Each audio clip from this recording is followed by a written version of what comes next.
Estamos ao vivo. Tudo bom, pessoal? Vou colocar o tema da live aqui, ó. Tema: bater papo com diretor de inovação da Duas Rodas, Steven Ramsey. Ai, meu Deus. Vamos lá, estamos ao vivo. Show de bola, pessoal. Hoje a gente vai bater um papo com o Steven Ramsey. Não sei como é que se fala sobre o sobrenome dele. Steven é diretor de inovação e tecnologia da Duas Rodas. Também é diretor aqui no Excelência. Apoia a gente na divulgação do nosso trabalho. Poucos segundinhos aí ele já deve estar entrando. Já falei com ele, tá tudo certo. E hoje o bate-papo vai ser incrível, porque a gente vai falar de várias coisas interessantes, tá? Que a gente conversou. Já vou mandar uma mensagem para ele aqui, ó. E vamos lá. Beleza? Alô? Oi, Luiz Gustavo, tudo bem? Tudo bom? Para Tudo quem... ótimo. Ó, só introduzindo aqui o assunto, tá, Steven? Para quem está chegando agora, tá? O Steven, ele não é brasileiro, vocês podem perceber pelo sotaque dele Vai, e vai notar. vai notar, mas assim, fala super bem, vai dar para entender tudo. A gente vai fazer um bate-papo aqui sobre inovação.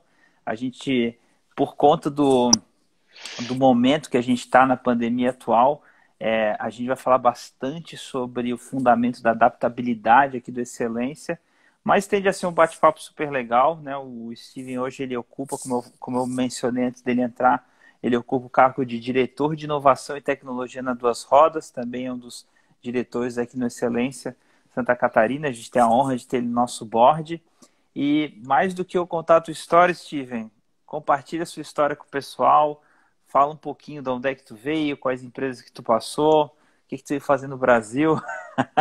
Tá bom. Perfeito, né? Só para começar, né? Eu já notou que o foto tinha barba, eu já tiro mais higiênico, né? Então, agora estou sem barba. Mas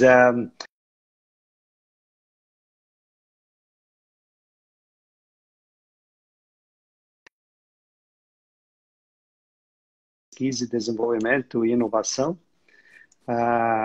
Eu estou trabalhando agora para Duas Rodas nos últimos 5 anos. E antes disso, eu era o gerente executivo da pesquisa e desenvolvimento na Bunge, em Gaspar, Santa Catarina. Legal. Então, meu tempo aqui no Brasil, eu veio para o Brasil com a minha família e tenho 3 filhos também, que são brasileiros, americanos. Casei de novo aqui com um brasileiro e agora estou morando aqui em Blumenau. Então, Né? vida aproveitando da felicidade do Brasil.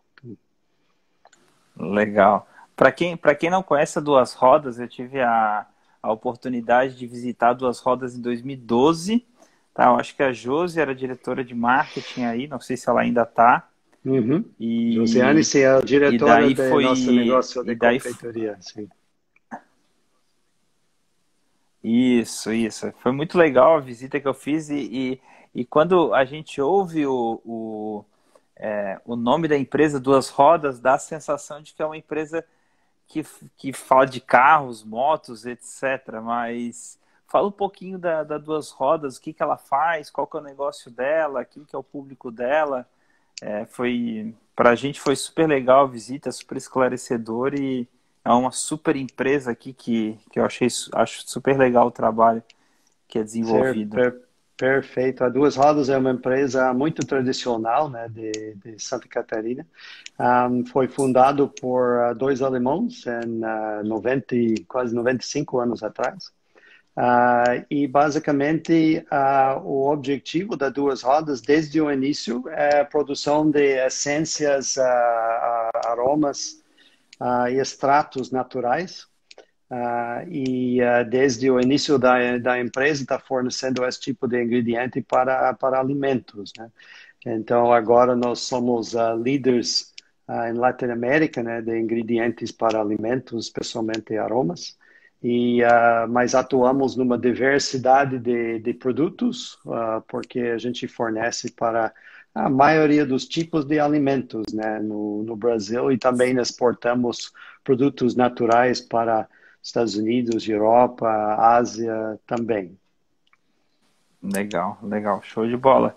E, Steven, antes da Bung, o que que tu fazia? Qual que foi a tua carreira, né? Porque assim, entrar na área de inovação, as carreiras são das mais variadas, né?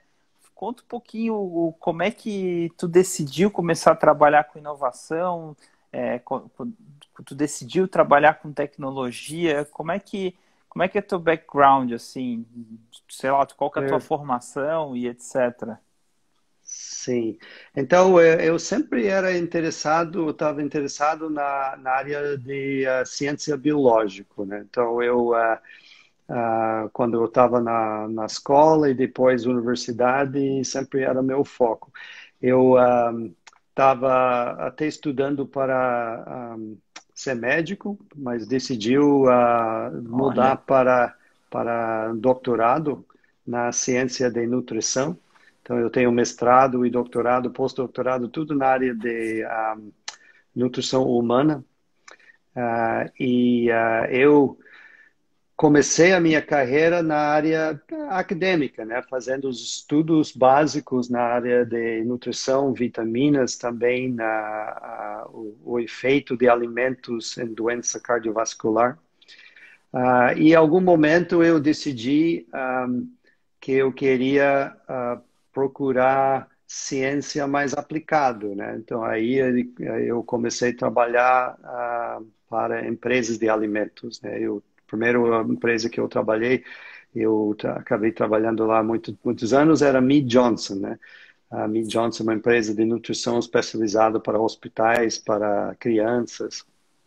Um, e lá, meu foco era a inovação, basicamente novas tecnologias, novas maneiras de agregar valor aos produtos de nutrição para mim, Johnson.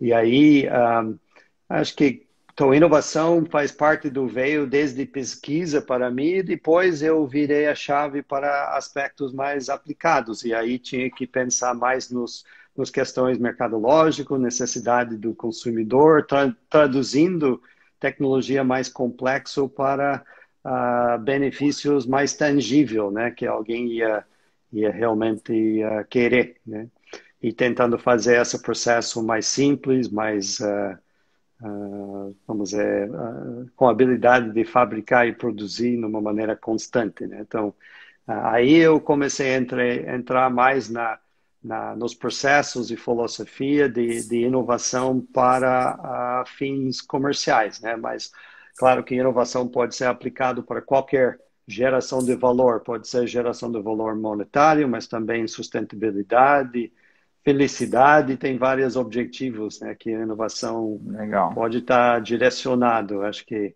é um conjunto de conhecimento, criatividade, processo e foco, né? Tem vários aspectos que a gente vai estar conversando um pouco hoje, né, sobre o que pelo menos eu acho que é importante para pensar sobre esse tópico neste momento as coisas ficam um pouco perturbado, mas alguns dos princípios aplica independente do momento, mas talvez num ritmo diferente, né? Mas é um momento muito dinâmico, então tudo fica acelerado. Sim, sim. A gente já vai entrar nesse tema, né? Não tem como a gente não falar da situação atual que está acontecendo com as empresas, enfim, isso daí está chacoalhando a nossa cabeça, né, Steven? Mas, assim, como é que tu conheceu Excelência, assim? Vamos começar do começo, né? Como é que tu veio parar aqui? A gente sabe que a gente te convidou por conta do trabalho que tu desenvolve, mas como é que tu conheceu Excelência? Qual foi teu primeiro contato? Como é que foi Inclusive, queria dar as boas-vindas aí, tem várias pessoas seguindo a gente, tem o Léo, tem a Regina, tem o Célio, tem vários diretores aqui do Excelência, o Antônio também está por aí, seguindo a gente, prestigiando aí o bate-papo com o Steven. Mas como é que tu conheceu o Excelência? Me conta um Aham. pouquinho aí para a gente saber um pouquinho da tua história. Não, perfeito. Eu estou no ambiente de Santa Catarina faz quase 15 anos, né? Ao longo desse tempo eu fiquei conhecendo Excelente SC. Eu comecei a ser um pouco mais ativo quase 6 anos atrás, quando eu participei em alguns núcleos de inovação, palestrando em alguns eventos com a foco do inovação. E esses eventos, eu acho que como parte do objetivo do Excelência SC, é trazendo tópicos para grupos para ajudar a melhorar conhecimento, criar conceitos e processos e informação sobre processos que essas pessoas podem trazer de volta, né, para suas empresas para aplicar. Sim. Temos mais um participante aí, né? A sua filha? Não, minha esposa foi na cozinha pegar um negócio para ela, ela passou aqui, eu tava dando Não, tchauzinho para perfeito. ela. Se ela quer dar dica de inovação depois, fica à vontade. Ela pode. Tá, depois, olha, ela inova a minha casa todo dia aqui. Imagina, imagina, né? Legal. Então, eu acho que essa questão, a gente, né, tocando em todos os pilares, né, que ajudam uma empresa a ser, vamos dizer, redondo na sua atuação, né, questões de liderança, questões de adaptabilidade. E a inovação percui todos esses pilares de excelência, porque a inovação é antes, se pode aplicar os conceitos de inovação para muitos objetivos, né? Quase tudo, né? Numa maneira ou outra, né? Para criar alguma melhoria, algum valor adicional. Então, conhecimento vamos dizer, os processos de inovação junto com criatividade é um aspecto que a gente procura, né, aplicar em várias partes. Mas voltando para a excelência SC, eu acho que o próprio processo ele promove uma uh, é um método que ajuda pessoas e empresas a avançar nos conhecimentos de vários pilares dentro da empresa, né?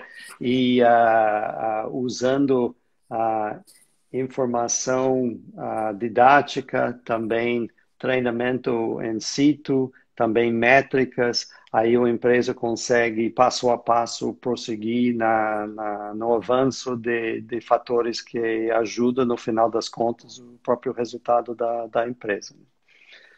Legal, legal. Mas a E minha participação tem sido pode falar. focado um pouco mais na parte de inovação, né? Como pilar, vamos dizer, a minha pilar mais próximo. Claro, claro, com certeza. Aproveitando que a gente está falando disso, né? é, a gente está vivendo aí uma situação econômica, social, de saúde, etc., que é a famosíssima pandemia. E ela exige a gente exercitar alguns fundamentos de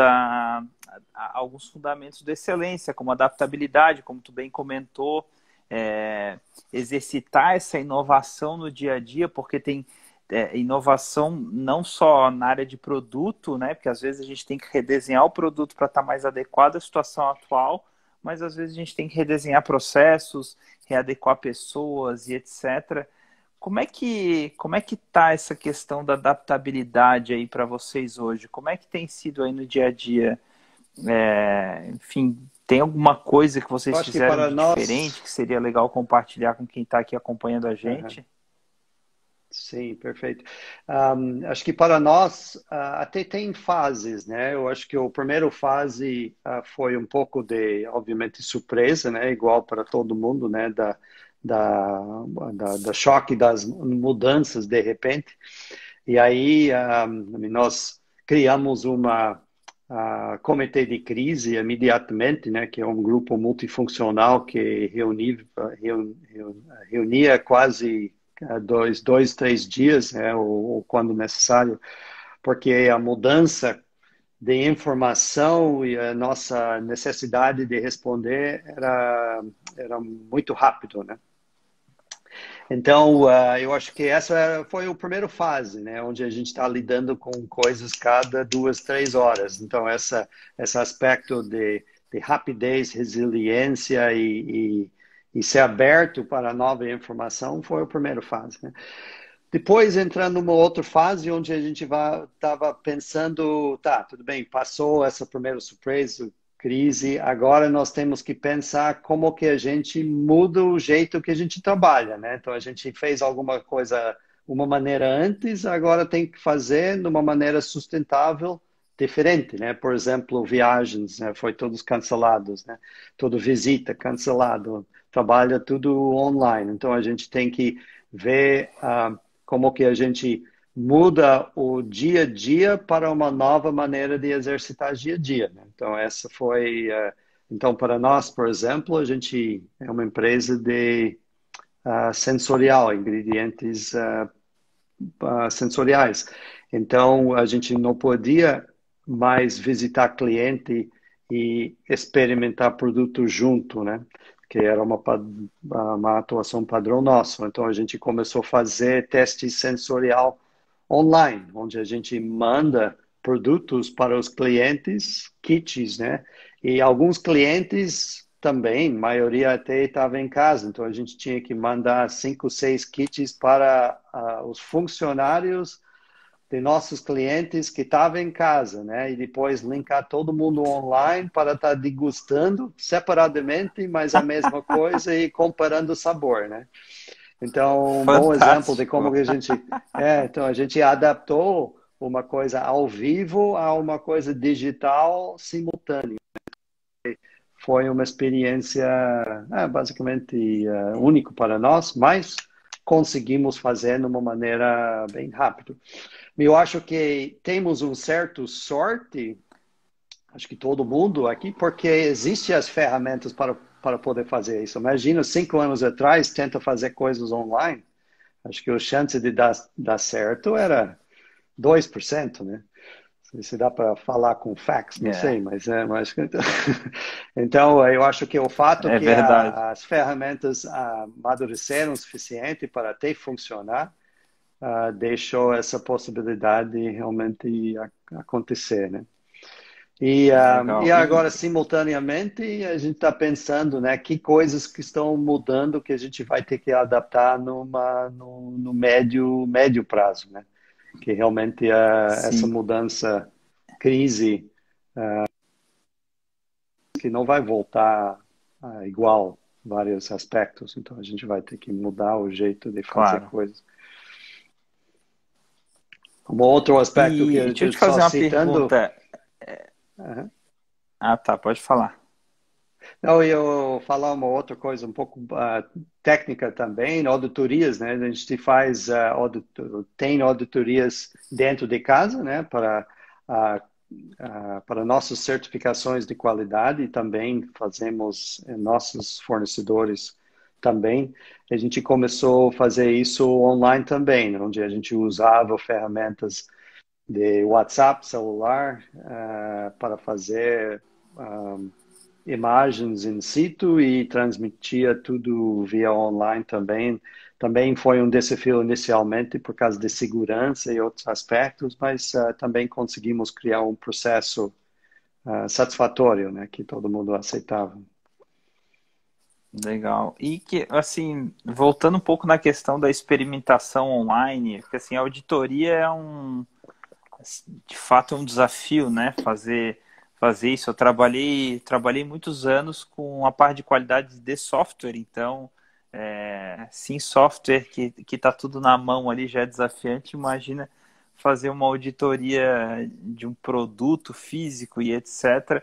Mas, assim, o que que vocês exercitaram de diferente, de curioso nesse processo online, assim? Porque deve ter tido uma série de aprendizados interessantes e coisas que a gente imaginava que daria e não deu, e vice-versa. Teve alguma coisa nesse processo que te surpreendeu, que foi divertida, que vocês aprenderam sobre vocês, sobre os produtos de vocês, sobre os clientes de vocês? Tem alguma coisa que seria interessante compartilhar? É, eu tava...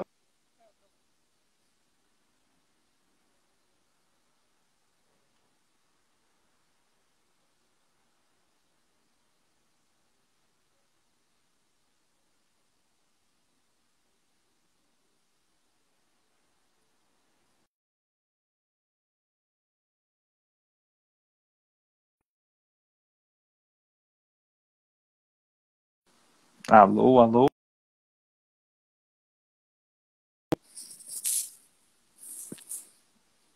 Parece que a internet dele deu uma desmotivada.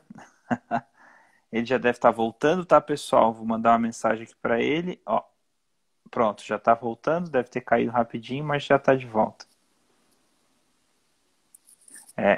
Quem sabe faz ao vivo, né, gente? Porque Agora, essas coisas voltou, desculpa, acontecem nas desculpa. melhores famílias. Não, eu Não, estava deu perguntando sobre coisas uma variada. surpreendentes e aconteceu.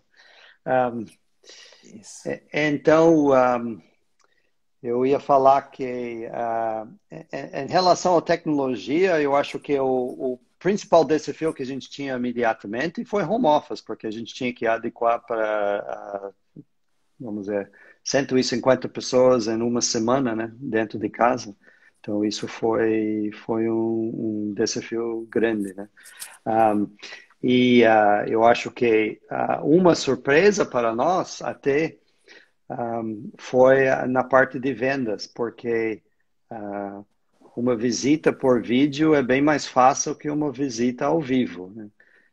Na região de São Paulo, Claro, por exemplo, com trânsito, você pode fazer dois visitas por dia se tem sorte, né? Talvez três. No vídeo você consegue fazer 8, né? Então, até a eficiência pela aceitação do cliente, essa aproximação, criou várias oportunidades que a gente nem tinha antes, né? Então, claro. foi positivo também em relação a conexões ao cliente, né? Então, a gente também está usando isso como uma oportunidade positiva também. Claro, com certeza. E levando isso em consideração, até o Léo fez uma boa pergunta, mas antes de fazer a pergunta dele, eu vou fazer a minha. Aproveitar que eu tenho o privilégio de estar aqui e daí eu posso Então, priorizar a minha. Mas o fato de vocês terem ganho produtividade na área comercial, porque assim, por um lado vocês ganham produtividade, mas por outro lado, muitos dos clientes de vocês não estão com as portas abertas, né? Ou sim. estão com um certo limite de atuação. Em decorrência disso, isso impactou positivamente, negativamente nas vendas de vocês ou ficou elas por conta desse ganho de produtividade mais baixa na demanda? Eu acho que Como é que foi isso para a balanceou. maioria? Acho que balanceou um pouco. Acho que ajudou, mas também o próprio setor em geral teve um pouco de choque, né? Alimentos é setor que não sofreu tanto quanto como alguns outros, né? Porque alimentos são uma coisa que é um pouco mais básico, todo mundo come todo dia e até alguns alimentos as pessoas comiam mais, né? Porque quem está sentado em casa, né, comendo snacks, ou sorvete, ou pão, ou coisas, cereais, essas coisas. Então, biscoitos. Então, essa parte acho que favoreceu a gente, né? Mas também, por causa de disrupção e vários outros fatores, também teve desafios. Mas eu acho que, no final das contas, a gente conseguiu lidar com a maioria dos desafios. Legal. E agora respondendo a pergunta do Léo, né? Como é que a Duas Rodas repensou as suas estratégias com o efeito da pandemia? Então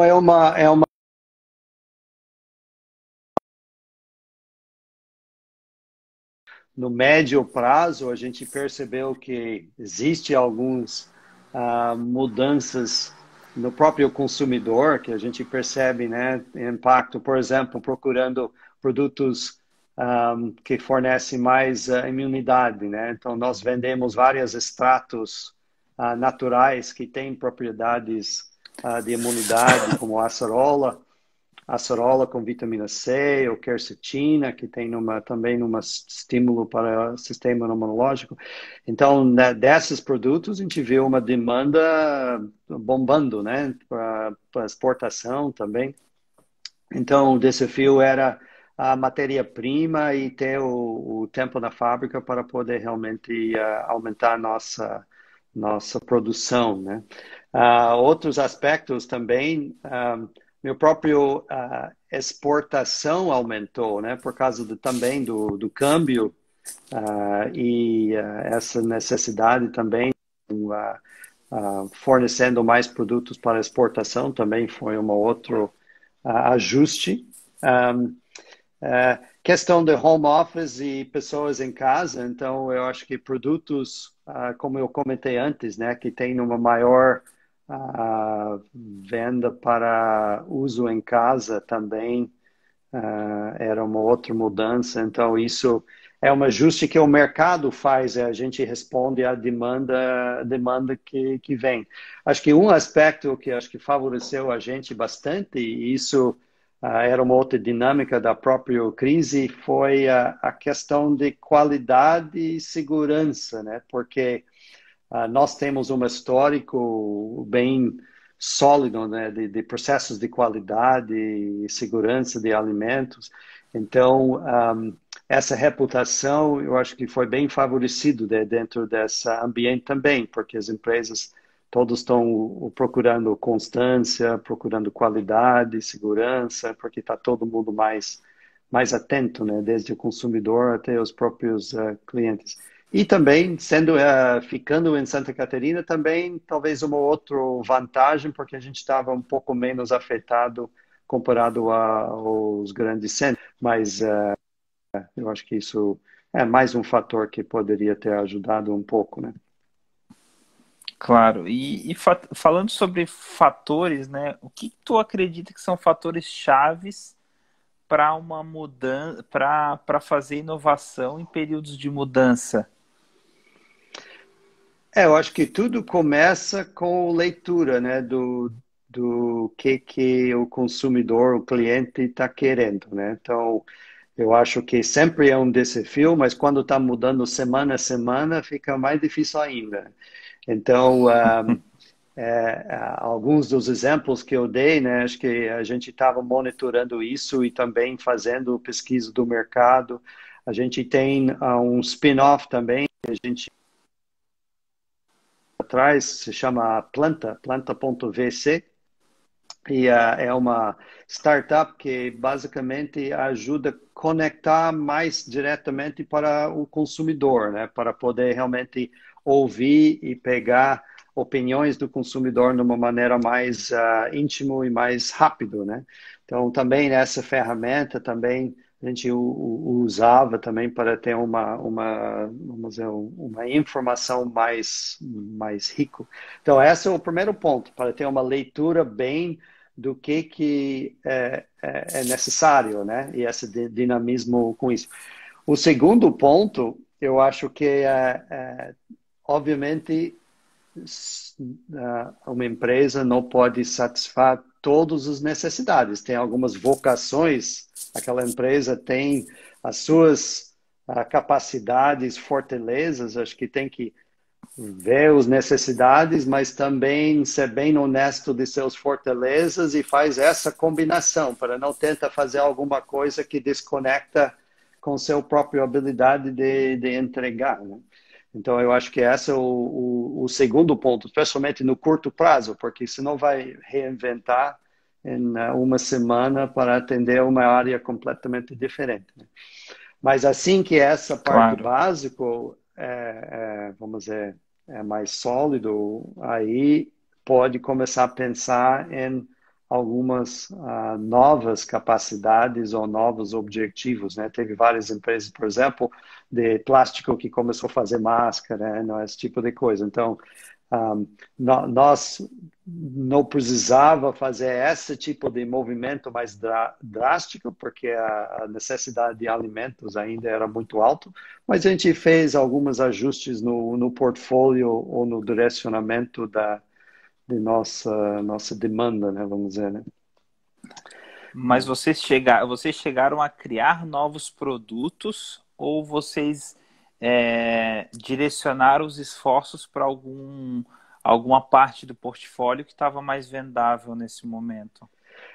É um pouco dos dois, mas eu acho que é um pouco mais do segundo, né? Os produtos que já existia, a gente deu uma ênfase um pouco mais em um ou outro, que a gente sabia que teria mais demanda, mas também nosso próprio modelo de negócio é de resposta rápida, né? A gente recebe uma demanda sobre novo sabor de biscoitos. A gente tem um turnaround relativamente rápido, então tem algumas semanas a gente já tem protótipo para a empresa estar aplicando nos seus protótipos, né? Então, a gente também recebeu demandas de empresas que a gente não tinha como cliente antes, porque ou ele não tinha opções com os fornecedores atuais, ou ele estava querendo fazer esse mesmo movimento, né, de oferecer um novo produto muito rápido, então eles veio para nós para ajudar eles,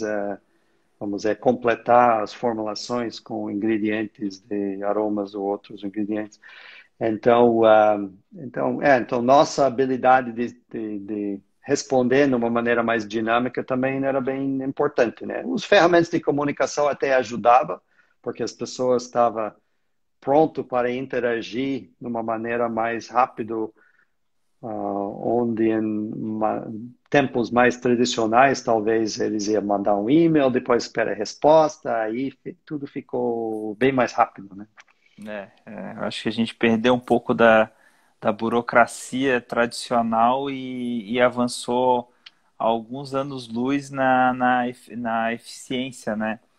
Mas assim, como é que até encaixar aqui com a pergunta do Antônio, né? Como é que é para uma empresa tradicional conviver com a prestação de serviços de uma startup, né? Como é que é para vocês? Porque assim, por um lado vocês têm essa agilidade, mas por outro lado tem a robustez e a velocidade de uma empresa tradicional para essa mudança de rota, né? Como é que é isso no dia a dia, assim? Essa, porque assim, a minha pergunta é se já é para vocês um padrão vocês darem essa resposta rápida por uma demanda de mercado ou se vocês precisaram começar a dar respostas rápidas por conta da situação atual, né? E daí depois já dá para encaixar essa Sim. pergunta do Antônio. Uhum. Sim, eu acho que uma mistura, acho que já temos uma cultura de resposta rápido pelas necessidades do cliente, né? Como eu comentei, às vezes a demanda vem e a gente tem que criar uma resposta e retorno muito rápido, mas eu diria que ao longo dos últimos anos, a gente tem acelerado também nossa adaptabilidade e modernidade em relação à própria cultura e processos de inovação também, né? Então, que realmente nesse momento nos ajudou, porque a gente estava mais flexível, mais adaptável, mais confortável com ferramentas diferentes e até disposto a experimentar, né? Que ajudou bastante, né? Eu comentei do nosso spin-off startup, né? Eu acho que foi a primeira experiência para nós também, né? Criar o próprio startup para focar nesse objetivo de conectar ao consumidor. E essa experiência foi uma experiência de bastante aprendizagem também, porque a linguagem de startups e empresas maiores são bem diferentes, né? E só falando, conversando é um desafio. Então, a gente tinha que aprender essa nova maneira de comunicar e relacionar também, né? E a gente também, ao longo dos últimos anos, também teve outros relacionamentos com startups como fornecedor, parceiro. Então, é mais parte de nosso modelo também procurar parcerias com e colaboração com empresas que são startups também, né? Que talvez alguns anos atrás seria um risco talvez não aceitável, né? No cultura anterior, que é um aspecto que é quase padrão agora, né? Claro. Até o fato de ter um diretor de tecnologia e inovação numa empresa com a estrutura e a robustez da Duas Rodas já mostra um pouco essa mentalidade de startup, né? Como o próprio Léo brincou aqui nos comentários, né? Uma empresa tradicional com espírito de startup, né? Até para tu direcionar a tua gestão, a tua estrutura da empresa já é um pensar diferente, assim. Então, isso por si só já é positivo. Mas eu fiquei com uma pulguinha atrás da orelha aqui, Steven. Que tipo de produtos, né? Que tipo de mercados que tu comentou, por exemplo, de produtos à base de acerola, por conta da vitamina C nesse período, o que mais que o mercado tem apresentado como crescimento, assim? O que vocês veem que é uma tendência de mercado? Porque Uhum. eu lembro quando eu fui aí na Duas Rodas, e estava numa pegada de começar a falar de coisas mais integrais, fazer produtos mais integrais, mais focados enfim, alimentação fitness, essas coisas todas. Eu não sei se vingou esse tipo de projeto, não sei se não, mas assim, por conta dessa situação também, ou até antes dessa situação, que tipo de produtos vocês veem que estão, enfim, talvez seja uma spin-off, um produto spin-off aí dentro que tem um potencial na tua visão, assim, o que tem aparecido no mercado? Sim. Bom, primeiro, eu acho que uma dinâmica do mercado é a diversidade do indivíduos, né? Porque agora a gente tem geração Baby Boomer, também geração X, Y, Z, Alpha, e cada um tem seu próprio ah, dinâmica de desejos, vamos dizer, né? Então, existe um dos principais desafios que a gente tem indo para frente é atender muitos desejos diferenciados. Então, tem os mais saudáveis, também tem os indulgentes, também tem os vegetarianos, tem os flexitarianos. Então, esse é o novo desafio de todo mundo, é atender mais diversidade e ainda conseguir produzir de uma maneira eficiente, né? Então, mas com isso tem algumas tendências que têm seguido mais ou menos em todas os gerações, vamos dizer, um pouco mais forte, né? Como saudabilidade, naturalidade, clean label, são aspectos que estão crescendo mundialmente e agora, até nos últimos 4, 5 anos, estão chegando um pouco mais forte aqui no Brasil. Um exemplo mais recente que está bombando agora é o plant-based, né? Que são produtos que não têm proteína de carne. Mais, por exemplo, hambúrguer, plant-based, mas simula carne, mas não são feitos de carne. Então, para dar um pouco a mistura de desejos, o tudo gosto de carne sem o próprio carne. Mas, então, saudabilidade é um outro aspecto é conveniência também. Talvez isso é uma das coisas que talvez deu uma baixa nesse momento de todo mundo fica em casa, porque você não precisa mais comer on the go, né? Quando você está em casa o tempo todo, né? Então, um aspecto que talvez cresceu um pouco mais rápido nos últimos meses é alimentos caseiros, né? Alimentos que alguém vai fazer em casa, talvez coisas parcialmente feitas que alguém vai completar em casa, né? Porque as pessoas estão cozinhando mais, usando alimentos dentro de casa com um ponto do prazer e entretenimento, né? Um, e um outro aspecto que também, tendência geral, está crescendo é experiências positivas. Então, as pessoas estão procurando aspectos mais ou intensos ou mais interessantes com seus alimentos, né? Coisas que são diferenciadas, né? Você veja essas sorvetes grandes com coisas saindo de cima, de baixo, de lado, né? Somos muito indulgentes. Então, tem essa dicotomia, né, de saudabilidade e indulgência crescendo em paralela, né? Então, Sim, e um desafio é como a gente fornece ferramentas para os dois, porque não tem bom e mal, né? Tem os dois que sobrevivem yin e yang, né? No universo. As pessoas nunca vai claro, largar de indulgência e sempre tá querendo ficar mais saudável. claro. Isso é um equilíbrio interessante, né? Porque assim, a demanda geral está crescendo, mas assim, a minha pergunta é até onde que vocês se envolvem nesse tipo de tendência, né? Porque o quão estratégico vocês são, por exemplo, no desenho de uma empresa que vai jogar um produto no mercado. Assim, na minha leitura, né? E eu não sou especialista, que o especialista é tu, mas na minha leitura, vocês são vital para uma empresa que decide lançar um novo produto no mercado. Por exemplo, whey protein plant-based, né? Como tu falasse. Ou qualquer outro produto que seja à base de plantas. Mas como é que é essa relação de vocês com o cliente de vocês, o parceiro de vocês, para lançar um novo produto no mercado? Até onde que vocês vão? Até onde que vocês se envolvem? Como é que é essa dinâmica aí no dia a dia? Uhum. Porque isso tem muito a ver Duas. com a relação, né, que é um fundamento da excelência, que é a relação com todas as partes envolvidas, né? Como é que é isso para Sim. vocês, esse processo?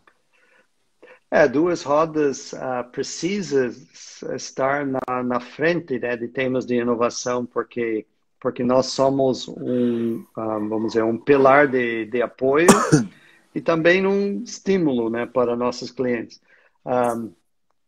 Em geral, você pode dizer que a maioria das empresas são conservador, né?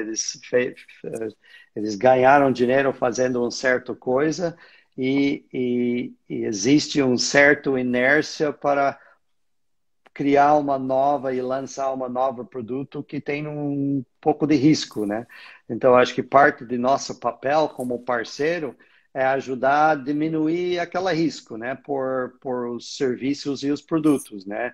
Em relação ao serviço, a gente oferece informação sobre o próprio mercado que ajuda a nosso parceiro a entender quanto confiança ele pode ter na própria conceito, né? Às vezes eles têm um conceito já e só pede ajuda, e às vezes nós vamos entrar com conceitos que a gente acha que são interessantes e ele pode estar selecionando ideias que a gente oferece, né? Então, essa ajuda a diminuir o risco. E também o próprio custo do produto no final, que aspecto prático, né? Se a gente consegue chegar a uma solução com um custo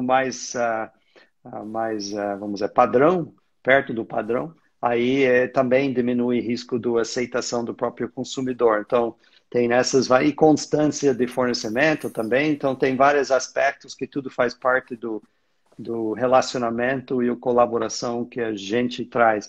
E ao longo dos últimos anos, a gente tem fortalecido isso, né? A gente até chama saudabilidade, é difícil dos produtos saudáveis mais caros, né?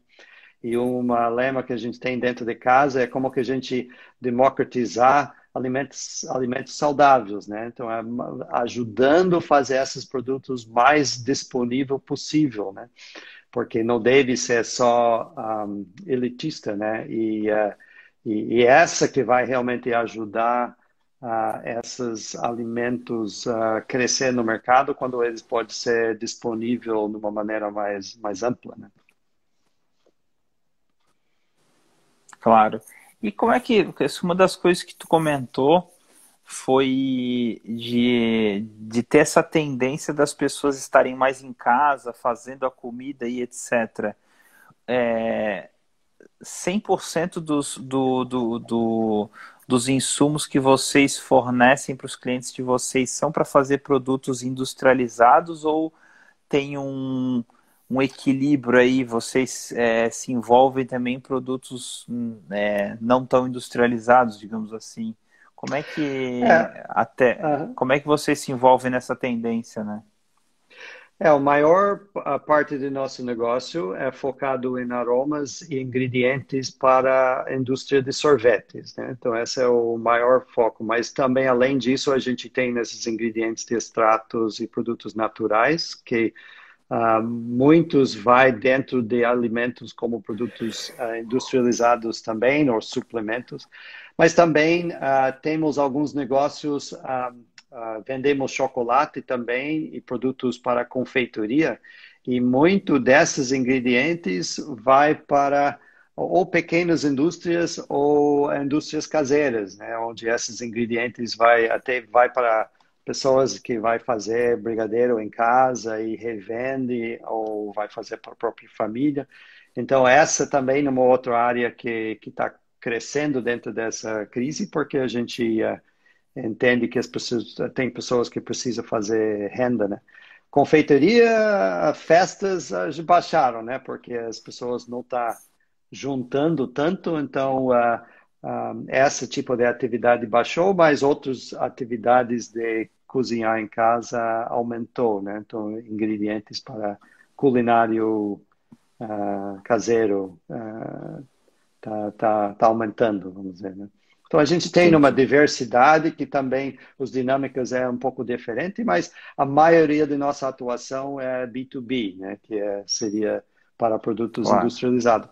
E é um outro fenômeno também, eu acho que durante esse momento é que teve uma onda contra produtos industrializados, né? Acho que principalmente dirigido por falta de conhecimento, né, dos vários benefícios, né, que produtos industrializados têm trazido ao longo dos anos, né? Se pode até resumir que a gente está vivendo até 80 anos e não 40, principalmente por causa dos avanços que aconteceram na área de alimentos ao longo dos últimos 100 anos, né? Então, bastante benefício, né, que foi trazido com a industrialização. Mas também temos que ficar atento a que acontece com os alimentos e aonde industrialização pode ser evoluído ou melhorado, a gente deve estar procurando fazer isso também, né? Mas acho que um ponto que aconteceu só nos últimos meses, acho que as pessoas ganham uma nova apreciação para a segurança e a conveniência e o próprio custo, né, de alimentos industrializados, né? Porque é esses alimentos que estão chegando à casa das pessoas, que as pessoas estão conseguindo alcançar, né, dentro do supermercado. Então, eu acho que as pessoas relembrou, né, por que que a industrialização também agrega, né, não é só uma vilão, né, que eu acho que realmente traz muito Claro. positivo também. Entendi. E nesse movimento aí dos pequenos confeiteiros, como é que vocês chegam lá na ponta? Ou vocês não chegam, vocês chegam por intermediadores? Tipo, É, para essa é, confeiteira que uhum. decidiu na crise fazer brigadeiro em casa e vender para os seus vizinhos, etc., vocês chegam na ponta nesse sentido ou sempre por intermédio de outros? Mais por distribuidor e também por venda via cash and carry as grandes lojas onde as pessoas vão comprar seus insumos, né? Porque realmente tem muito pulverizado, né? O próprio e-commerce começou também, ganha um corpo novo também, ainda é pequeno para nós, mas é uma coisa que realmente provavelmente toma bem mais corpo rapidamente, né? Vai acelerar em nosso setor também. Ah, então, mas eu acho que essa digitalização é uma questão que vai afetar muito a dinâmica, né, da própria cadeia, né, onde tudo era, vamos dizer, via intermediários, agora o consumidor vai começar a comprar direto, né? Assim que a segurança e o custo da próprio transporte, né, fica mais e mais viável. Claro. E assim, a gente está se encaminhando pro finalzinho do nosso bate-papo, tá, Steven? Achei, para mim foi um super aprendizado, porque esse eu acho um mercado assim, a gente fala de tendência de consumo na parte de, principalmente de alimentação, então eu particularmente me interesso muito por esse mercado e super bom estar conversando contigo. Por mim ficava aqui mais uma hora também, né? Mas eu sei que tem que respeitar o teu tempo e a gente tem a limitação da live aqui também.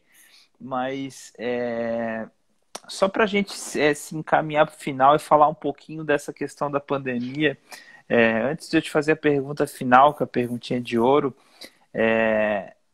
o que vocês fizeram em termos práticos com processos e pessoas quando essa pandemia estourou e, enfim, lotou os noticiários e as mídias sociais de notícias sobre coronavírus, etc. Assim, tu comentou que vocês montaram um comitê e começaram a conversar diariamente, etc. Mas na prática, o que mudou em termos de processos, além do home office? Teve alguma coisa que foi marcante nesse processo para ti? Eu acho que o primeiro ponto foi a segurança das pessoas primeiro, né? Então a gente estava bem disciplinado e bem forte nessa quesito, né? Porque a sustentabilidade começa com a saudabilidade das pessoas. Eu acho que isso também cria uma solidez da própria empresa que ajudou a gente a continuar a atender as demandas. Então, essa disciplina foi muito forte, né, dentro da empresa, né? Eu acho que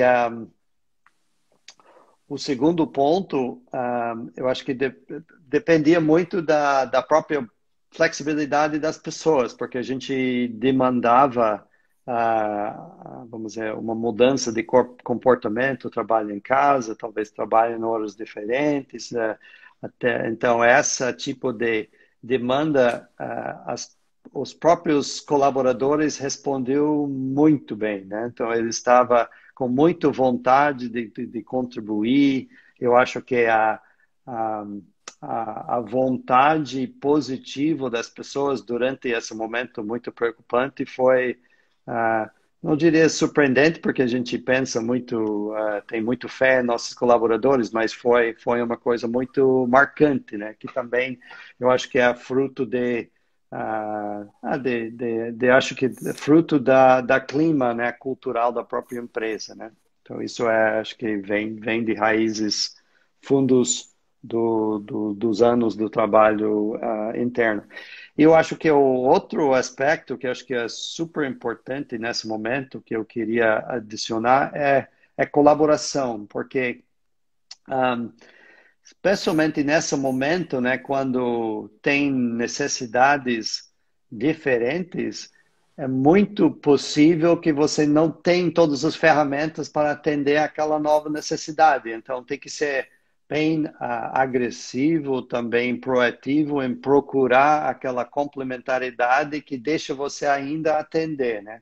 Então, isso acho que começa com um pouco de humildade que eu comentei antes, né? De saber o que você é bom, o que você não é tão bom. Eu acho que e aí vamos dizer essa proatividade de procurar alguém que pode complementar a sua fragilidade, né? Então eu acho que essa também é uma outra atitude que acontece no nível pessoal dentro da empresa, mas também fora da empresa com parceiros, com startups, com fornecedores, com empresas agora de tecnologia, onde a gente precisava muito ajuda, muito rápido, né? Então, tudo isso eu acho que fez parte da habilidade de adaptar de uma maneira mais rápida. Show de bola. Steven, a gente tem 5 minutinhos para finalizar aqui para a live automaticamente fechar, mas se tu pudesse dar um recado para quem está aí do outro lado, porque assim, boa parte da nossa audiência são pessoas que vão ver depois essa live, né? Algumas pessoas estiveram aqui conosco durante a live, mas a maioria delas vão ver depois a live gravada. E se tu pudesse dar deixar um recado, uma frase, um voto de confiança para as pessoas que estão aí do outro lado nos ouvindo. Enfim, por conta de tudo isso que a gente está passando, da situação que impacta inevitavelmente todo mundo, se tu pudesse deixar algumas palavras para essas pessoas, o que que tu falarias para elas? Tá. Eu acho que a maior lição desse momento para mim é que tem que olhar seus preconceitos, né? Porque ah, as mudanças no próprio comportamento de consumo aconteceu de uma maneira tão rápida, né? Que ficou claro que se você não olhava e só pensava que estava tudo igual, você ia errar completamente no alvo, né? Então, eu acho que essa checagem do consumidor, do cliente, do quem que realmente está comprando o seu produto e com honestidade e olhos abertos, eu acho que é o principal fundamento para começar qualquer processo de inovação, ou de produção, ou de entrega, porque se você erra essa leitura, o resto realmente vai errar no marco, né? Então, e eu acho que esse momento dinâmico mostrou como que uma coisa pode estar mudando e você nem percebeu, mas essa aqui foi muito brusco, então muito marcante, né? Legal, legal. Gente, obrigado pelo teu tempo, Steven. Para mim foi uma Obrigado. aula, um aprendizado aqui sobre o teu mercado. É, eu acho que tenho certeza que foi uma honra para quem está aqui do nosso lado também, estar aqui ouvindo, batendo um papo. Você que vai ver isso aqui depois, mande suas perguntas aqui por Excelência, que a gente vai ter o acesso livre ao Steven. Se tiver mais alguma dúvida, a gente manda para ele. Se ele puder responder, a gente faz essa ponte também. Então fiquem tranquilos. Steven, obrigado pelo teu tempo. Para mim foi super legal esse bate-papo. E uma ótima semana para ti, uma ótima semana para todo mundo que está aí acompanhando a gente. Forte abraço e até Obri- já. Obrigado, Luiz Gustavo. Obrigado a todo mundo. Boa noite para todos. Fica bem. Abraço. Valeu, valeu. Tchau, tchau.